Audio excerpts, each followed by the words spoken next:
আসসালামু আলাইকুম।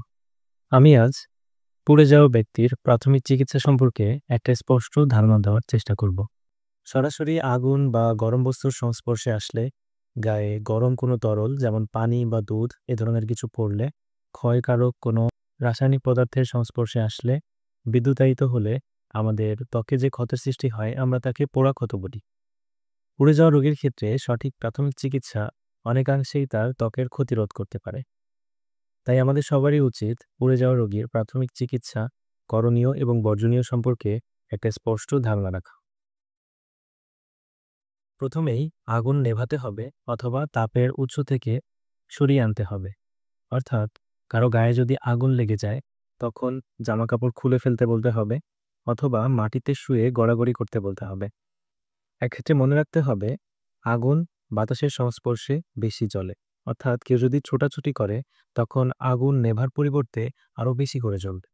আগুন নেভানোর পরে আমরা প্রথমেই একটি চলন্ত পানির ধারায় তার পোড়া অংশ ২০ মিনিট থেকে ২৫ মিনিট পর্যন্ত ভেজাতে বলবো। অর্থাৎ চলমান পানির ধারা যেমন টিউবওয়েল অথবা ট্যাপের পানি। এক্ষেত্রে মনে রাখতে হবে বরফ লাগানো যাবে না কোনোভাবেই। বরফ বরং ত্বকের আরো বেশি ক্ষতি করবে। এরপরে শরীরের অন্য কোথাও কোনো ক্ষত বা আঘাত আছে কিনা সতর্কভাবে দেখে নিতে হবে। তাৎক্ষণিকভাবে ব্যথা কমানোর জন্য প্যারাসিটামল, ন্যাপ্রোক্সেন বা আইবুপ্রোফেন ধরনের ব্যথানাশক ওষুধ খাওয়ানো যেতে পারে। প্রথমত, যদি আগুনের কারণে কারো শ্বাসনালী ক্ষতিগ্রস্ত হয় অথবা শ্বাসকষ্ট দেখা দেয়, যদি দেহের ১০ থেকে ১৫% ত্বক আক্রান্ত হয়, যদি হাত, পা, মুখ বা দেহের অন্য কোনো স্পর্শকাতর অঙ্গ পুড়ে যায়, যদি বিদ্যুতায়িত হয়ে পুড়ে যায়, রোগী যদি শিশু অথবা বয়স্ক হন, আর রোগীর যদি পুরনো কোনো রোগ থাকে যেমন ডায়াবেটিস, হাইপারটেনশন বা এ ধরনের অন্য কোনো পুরাতন রোগ। কি করতে হবে জানার সাথে সাথে সমান গুরুত্বপূর্ণ হলো কি করা যাবে না সেটা জানা। আমরা সচরাচর দেখে থাকি আমাদের প্রচলিত সমাজে ক্ষতস্থানে ডিম, টুথপেস্ট, লবণ, তেল আমরা অনেক কিছুই লাগিয়ে থাকি। তবে না জেনে এ ধরনের কোনো বস্তু লাগানো মানেই হচ্ছে রোগীর আরও ক্ষতি করা।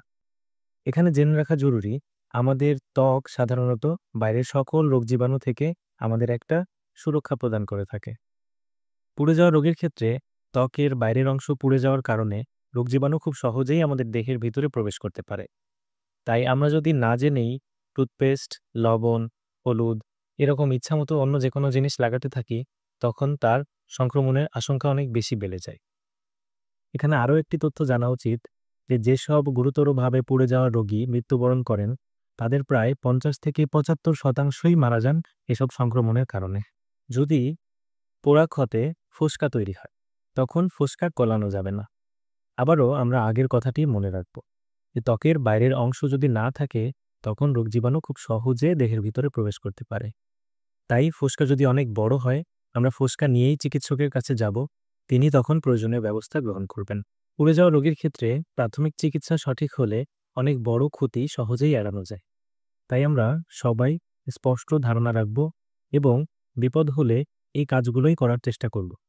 আশপাশের মানুষের কথায় প্রভাবিত না হয়ে আমরা জানব সঠিকটা এবং সবসময় সঠিক পদক্ষেপ নেওয়ার চেষ্টা করবে।